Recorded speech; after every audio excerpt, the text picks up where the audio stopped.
In today's video, I'm going to teach you how to add a button on a related list in Salesforce using the Quick Create feature.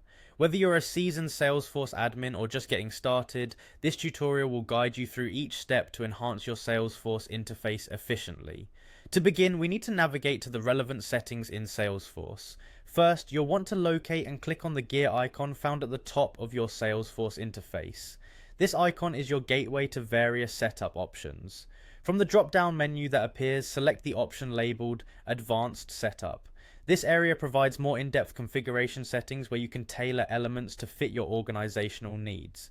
Once you are in Advanced Setup, direct your attention to the Quick Find box at the top left corner of the page, type in Object Manager, and select it from the results. The Object Manager is an essential tool that provides access to the custom and standard objects within your Salesforce environment.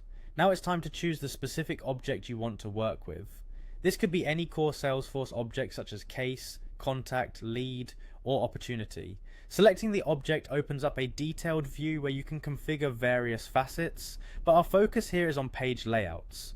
On the left hand side you'll find a pane with several options. Click on page layouts. In this section you'll see a list of all the page layouts associated with the object you've selected. Go ahead and choose the layout that users will be interacting with most frequently. It's crucial to select the correct layout here since the changes we make will directly affect what users see. Now that you're in the desired page layout, scroll down to find the related list you intend to modify. For example, if you're working with a contact object, you might scroll down to the related cases list. Once you've found the correct related list, it's time to make your modification. Look for the wrench icon on the related list and click it. This icon allows you to configure settings for the related list, including adding custom buttons. If you've previously created a custom button and want to add it to this list, locate it under the Custom Buttons section. Here, your task is to move the button from Available Buttons to Selected Buttons. This action effectively places the button on the related list interface users will see. After making your selection, click OK to confirm. This step is crucial for applying the changes within the layout settings. Finally, ensure you click Save to apply all changes successfully.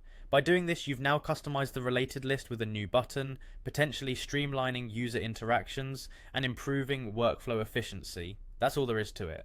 You've just added a button on a related list in Salesforce. Be sure to test out your new configuration to verify everything is displaying as expected and adjust if necessary to ensure the best user experience.